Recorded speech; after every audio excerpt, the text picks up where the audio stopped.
بسم الله الرحمن الرحيم.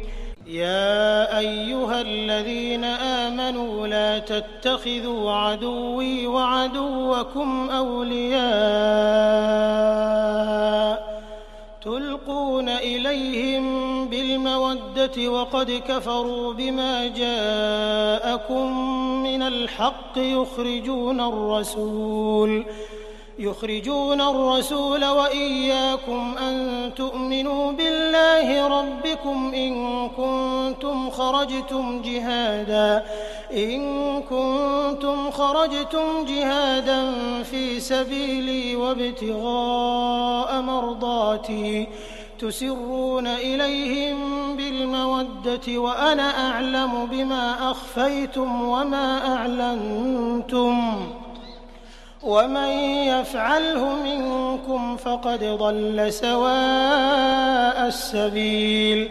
إن يثقفوكم يكونوا لكم أعداء ويبسطوا إليكم أيديهم وألسنتهم بالسوء وودوا لو تكفرون.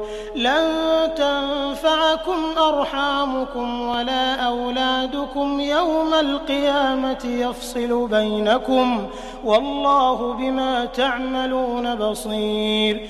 قد كانت لكم أسوة حسنة في إبراهيم والذين معه إذ قالوا لقومهم إنا براء منكم ومما تعبدون من دون الله كفرنا بكم وبدا بيننا وبينكم العداوة والبغضاء أبدا حتى تؤمنوا بالله وحده إلا قول إبراهيم لأبيه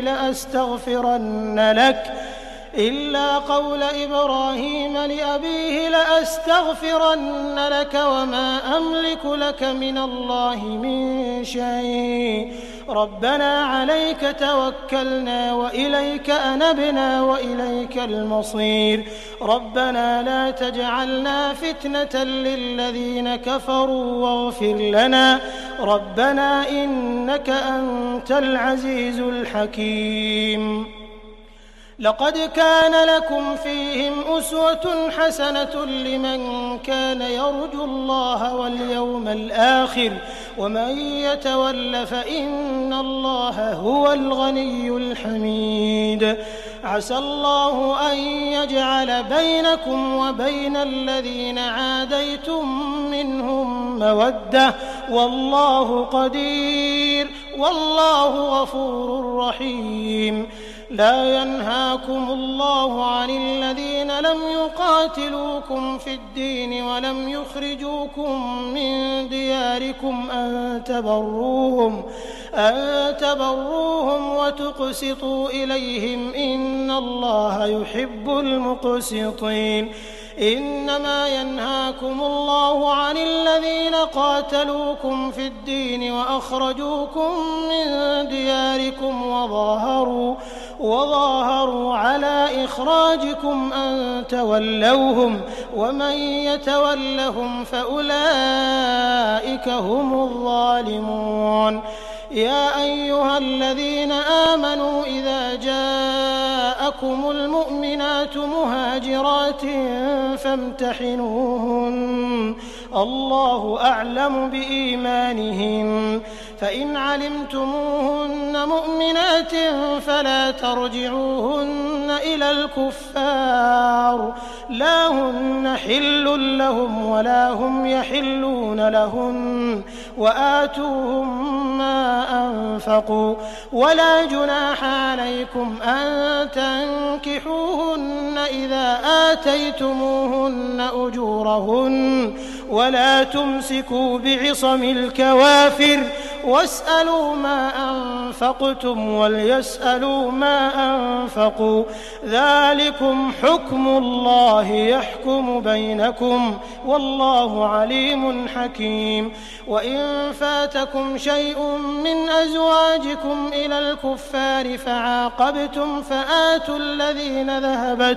فآتوا الذين ذهبت أزواجهم مثل ما أنفقوا واتقوا الله الذي أنتم به مؤمنون.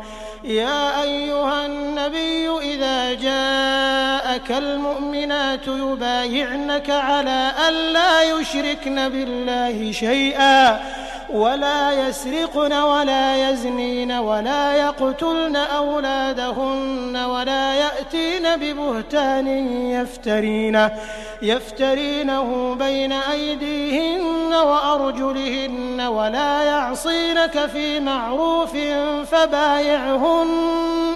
فبايعهن واستغفر لهن الله إن الله غفور رحيم. يا أيها الذين آمنوا لا تتولوا قوما غضب الله عليهم قد يئسوا من الآخرة كما يئس الكفار من أصحاب القبور.